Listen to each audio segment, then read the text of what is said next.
Então, neste vídeo a gente vai ver a solução de treliças pelo método das seções. Então, o método das seções, ou método de Ritter, neste método a treliça é calculada através de seções, ou cortes na treliça. Realizado o corte, a treliça ficará dividida em duas partes. Escolhe-se uma delas e aplicam-se as equações de equilíbrio relativas à translação e rotação. No caso, aí, o somatório fosse horizontal, vertical e o momento igual a zero. Eu tenho algumas condições restritivas nesse método. A primeira é que o número máximo de incógnitas tem que ser igual a 3. Vou usar essa treliça para demonstrar as condições restritivas. Então imagine, por exemplo, que eu realizei esse corte, supondo aí que todas essas 5 barras sejam desconhecidas. Eu não vou conseguir calculá-las porque eu tenho mais incógnitas do que equações. Então por isso que o número máximo de incógnitas tem que ser igual a 3, porque é o meu número de equações. A segunda condição é que as barras com os esforços desconhecidos não podem ser concorrentes no mesmo ponto. Então, por exemplo, considere esse corte. Só estou cortando 3 barras, estou obedecendo a primeira condição, mas as 3 barras estão chegando no mesmo ponto. No caso aqui, onde eu tenho aplicada uma força de 20 kN. Como elas estão concorrendo no mesmo ponto, a minha equação do momento vai ficar inutilizada. Então é como se eu tivesse 3 incógnitas e apenas 2 equações. E a terceira condição é que no máximo 2 barras com esforços desconhecidos podem ser paralelas. Então, por exemplo, considere que eu quero calcular o esforço nessas 3 barras, mesmo que eu já conheça todo o restante. Então, eu não poderia realizar esse corte, embora eu esteja obedecendo aí a primeira e a segunda condição, mas se eu realizar esse corte, a minha equação do somatório de forças verticais e horizontais, elas devem ficar equivalentes. Dessa maneira, em suma, a gente deve ter 3 incógnitas e apenas 2 equações para trabalhar. Isso aí também a gente não vai conseguir resolver. A solução nesse caso seria não realizar um corte único, mas realizar 2 cortes. Em um primeiro, a gente calcula uma das barras, ou 2, quem sabe, e no segundo corte a gente calcula a barra ou as barras que estão faltando. Então, um exemplo aí de aplicação do método das seções. Para a treliça abaixo, calcular o esforço normal atuante no elemento 1 e indicar também se é de tração ou de compressão. Então o elemento 1 é esse que está aqui no meio da treliça.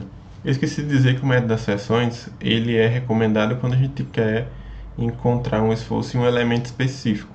Se fosse pelo método dos nós, geralmente ele daria mais trabalho para a gente chegar nesse elemento. Então, por exemplo, se a gente for pelo método dos nós, até chegar nesse elemento 1, a gente teria que começar, por exemplo, por aqui, depois vir para esse nó, para esse, para esse, para esse, para esse, e por cima para poder encontrar qual seria o esforço no elemento 1. Talvez eu tenha me perdido no caminho, mas em todo caso, 1, 2, 3, 4, 5, 6, seriam 7 nós até a gente chegar no nosso ponto de interesse. No método das seções, a gente consegue chegar no valor muito mais rápido. Então vamos começar aí pelo cálculo das reações. Dando nome aqui aos pontos, ABC até o nó N, muitos nós nessa treliça, as reações de apoio. No ponto A, a gente tem um apoio de segundo gênero, então 2 reações, uma horizontal e uma vertical. E lá no ponto G, um apoio do primeiro gênero, então apenas uma reação vertical. As equações de equilíbrio, começando aí pelo somatório de força horizontal, a gente fica aqui com menos HA mais 5 igual a 0, então HA igual a 5 kN. Somatório de momentos no ponto A, a gente vai utilizar mais uma vez a regra da mão direita. Então o ponto A é a minha referência para ficar na posição do meu polegar, né? O polegar saindo indica momento positivo, o polegar entrando indica momento negativo. Escrevendo aí a equação, tomando como referência o ponto A, a gente tem aqui menos 5 vezes 8, o giro do 5 seria nesse sentido, que é igual aqui o que está fazendo essa mão. Então, polegar entrando menos 5 vezes 1,8, depois a gente tem menos 5 vezes 3,6, menos 5 vezes 4,8, menos 5 vezes 2,55, força horizontal, distância vertical, menos 10 vezes 7,2, enfim, assim por diante até mais VG vezes 14,4. Resolvendo aí essa equação, a gente encontra que VG é igual a 20,39 kN. Por fim, somatório de força vertical é igual a 0. A gente fica agora com VA mais VG menos 5 vezes 6 menos 10 igual a zero, que implica aí que o VA é 19,11 kN. Vale ressaltar que no cálculo das reações, somatório, força horizontal, vertical e momento, não obrigatoriamente eu preciso usar as equações nessa ordem. Eu prefiro escolher uma ordem que a cada equação que eu vá utilizando, eu encontro uma das minhas incógnitas. Então, comecei pelo somatório de força horizontal, porque eu visualizei que eu já conseguiria encontrar o valor do HA.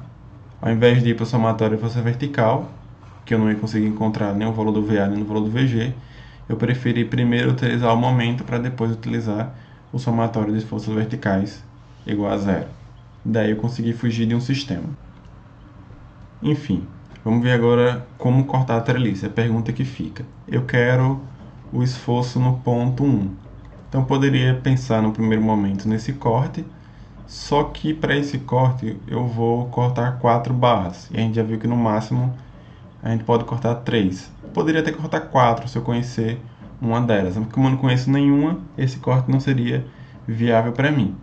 Uma outra possibilidade de corte seria esse daqui, só que do mesmo jeito. Na verdade é simétrico com o anterior.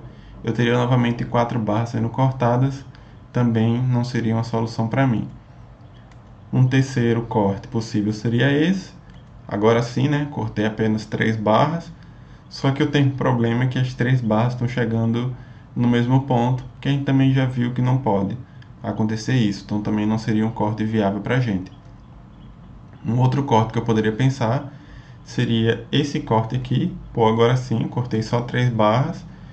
Só que continuo tendo um problema ainda, porque eu cortei 3 barras, mas eu não dividi a treliça em 2 pedaços, já que ela continua unida aqui pelos nós D e E. Então esse corte também não serviria para mim. Finalmente, né? Como cortar a treliça? Solução é realizar 2 cortes. Não tem como eu calcular o esforço nesse elemento com um corte único. Então, vamos primeiro fazer esse corte que está indicado. E aí a gente consegue encontrar qual seria o valor do esforço na barra DE, inclusive na barra EL e na barra LM. Só que o nosso foco vai ser na barra DE. Porque se a gente conhecer o esforço na barra DE, a gente pode realizar esse segundo corte, que agora está passando por 4 barras, só que está passando por 4 barras, mas uma delas eu já vou conhecer através do meu primeiro corte. Então a gente vai começar pelo primeiro, depois a gente vai agora para o segundo. Embora eu esteja cortando 4 barras, mas como uma delas já vai ser conhecida, então não seria um problema. Estou começando aí pelo primeiro corte. Então cortei aí. Cortei e dividi. Ficou o lado da esquerda e o lado da direita. E aqui eu tenho as forças representadas, né? Do que sobrou de um lado e do que sobrou do outro. Pergunta aí qual dos dois lados escolher. Tanto faz, na verdade, qual lado que você vai escolher. A resposta vai ser exatamente a mesma coisa. Só que eu prefiro sempre escolher o lado que vai me dar menos trabalho, que de modo geral é o lado menor. Então vamos tomar aí o lado da direita. É a mesma figura, só que aqui está com um tamanho maior, fica mais fácil de visualizar as coisas. E aí, aqui representando agora as forças, né, que estão atuando nesse lado da direita, eu tenho aqui as barras que foram cortadas, no caso DE, EL, LM, e também a reação de apoio VG, que estou agora também representando. As equações de equilíbrio que a gente vai aplicar, somatória de momentos no ponto G, começando pelo momento. Somatório de força horizontal não seria interessante porque a gente tem duas incógnitas no horizontal, né? O FDE e a componente aqui do FLM. Somatório de força vertical também não seria interessante porque a gente tem também duas incógnitas, no caso o FEL e o FLM. E se a gente pegar o somatório de momentos no ponto G, é um ponto interessante porque em relação ao ponto G, o FLM está passando pelo ponto, então não vai dar momento. Do mesmo jeito, o FDE também está passando pelo ponto, então também não vai dar momento. Dessa maneira, só quem dá momento no ponto G seria a força EL, a carga de 5 kN essa e essa outra carga de 5 kN, conforme está escrito aqui. Daí a gente já consegue calcular o valor da carga na barra EL, que é 5 kN de tração. Depois do somatório de momentos, a gente pode ir agora para o somatório de momentos de novo, ou momento de novo, sim, a gente pode usar a equação no momento mais de uma vez. O problema é que a gente não vai ganhar mais uma equação. Se eu uso o somatório de momentos duas vezes, possivelmente eu devo estar eliminando a possibilidade de uso ou do somatório fosse vertical ou horizontal. Deve dar uma equação equivalente. Se a gente tomar agora o somatório de momentos no ponto M, novamente a gente consegue eliminar a contribuição da força Lm, e lembrando também que o nosso foco é encontrar a força DE, que no final das contas o que a gente quer saber é a força na barra 1. A gente só está fazendo esse corte para encontrar quem seria a força que está atuando na barra DE. Então, somatório de momentos no ponto M, a gente fica também ainda utilizando a regra da mão direita. Então, menos FL vezes 1.8, menos FDE vezes essa altura aqui, que seria 0.9, menos 5 vezes 1.8, essa carga de 5 aqui, e mais VG vezes 3.6. Então, implica aí que o FDE é 63,54 kN, está saindo do ponto, deu positivo, então indica aí que é tração. Feito o primeiro corte, a gente pode ir agora para o segundo. O segundo corte que a gente indicou lá atrás, que seria esse daí.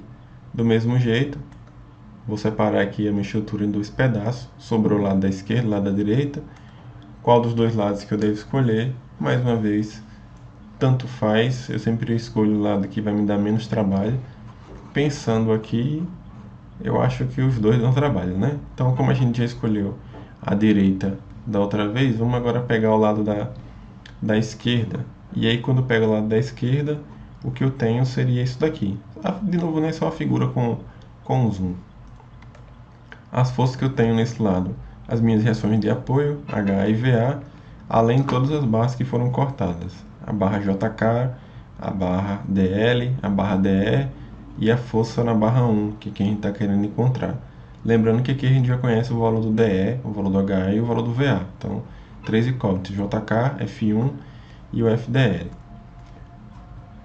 DL tem inclinação de beta com horizontal e JK tem inclinação de alfa com a horizontal. Então vamos começar calculando quem seria aí esse alfa e esse beta. A treliça original, só para melhor enxergar quem seria esses ângulos de inclinação. Tangente de alfa, que é esse ângulo aqui, né? Cateto oposto, seria no caso 1.2, cateto adjacente 1.8.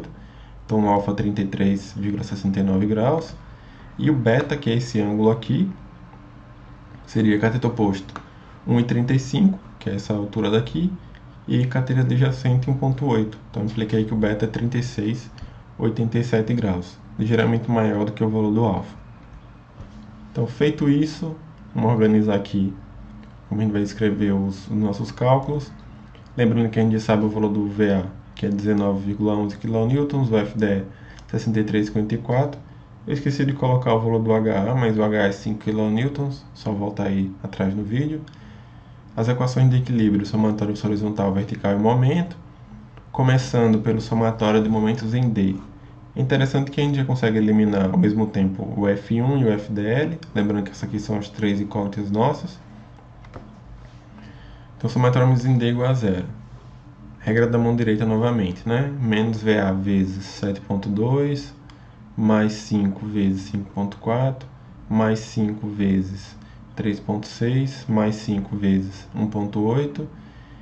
O JK, as duas componentes do momento, né? Tanto a horizontal quanto a vertical. Então, a gente tem aqui, em relação à vertical, menos FJK seno alfa vezes 1.8. Componente vertical a gente multiplica pela distância horizontal e a horizontal pela distância vertical. Então, menos FJK cosseno alfa vezes 1,35.